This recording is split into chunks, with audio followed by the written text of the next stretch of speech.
Hello everybody. In the current affairs this week, the first and foremost thing which I wanted to talk was the attack by Hamas on Israel. Last weekend, Hamas attacked Israel and everybody by and large was expecting that the stock markets across the globe will plummet, crude oil will rise and precious metals will also appreciate. But nothing happened like that. Today we are 1 week after that conflict, and in fact that conflict has escalated, but the stock markets are basically at the same level. The reason is that people in the stock market understood that it is something which is centric to this region and the world at large is not going to get impacted so much.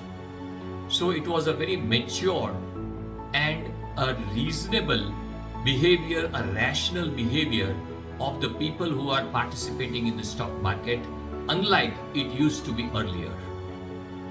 Insofar as crude oil prices are concerned, the world understood that this region in which is going to be the conflict zone, there isn't a lot of crude production and crude production is not going to get impacted so very much. If at all it's going to get impacted, it would be, the supplies would be met with by some other producer.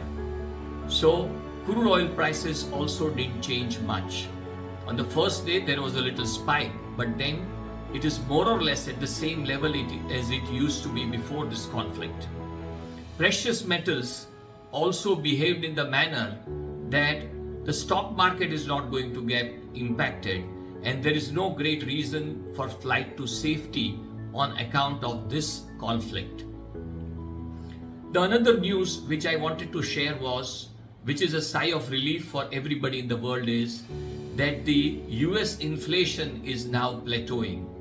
So the question which is being now asked is that how long these high interest rates are going to remain the way they are, but not the question that how far and how high these interest rates are going to go.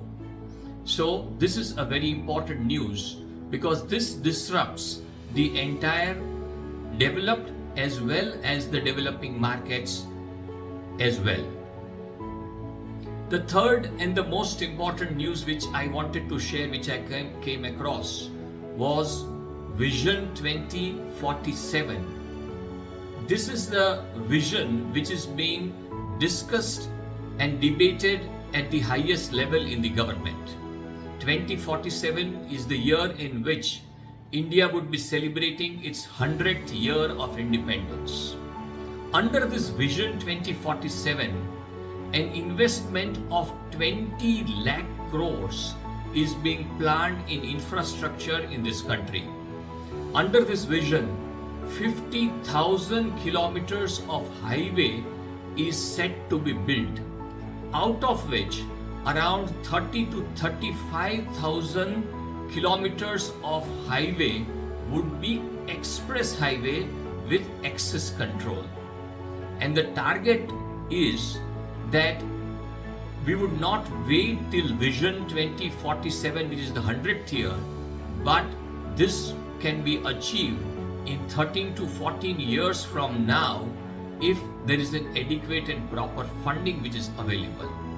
Imagine the kind of advantage which all the peripheral industries which are going to get benefited out of this infrastructure spend are going to have, and the kind of connectivity which it would lead to in the times to come. This is a short recipe for India to be a developed nation by 2047, which is 100 years of our independence. The next news which I wanted to share was the kind of speed with technology and the technological platforms are moving ahead. We are all aware about Zerodha, and Zerodha being the leader as the biggest stockbroker in the country, catering to the highest number of client accounts, active client accounts.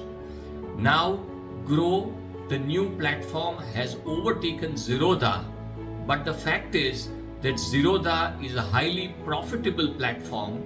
Unlike what Grow is, today Zerodha makes a profit of 2,900 crores despite being a zero broking platform.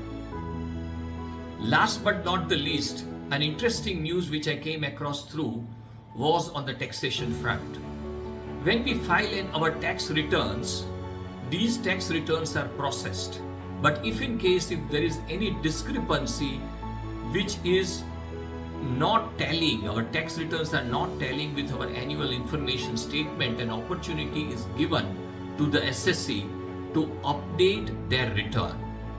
Under this arrangement of filing updated returns, the government has collected 1,300 crores by making people understand that we know your transactions and you need to update your return rather than the ones which you have filed. So this is the kind of technological upgradation with which our department, income tax department, is working. Thank you.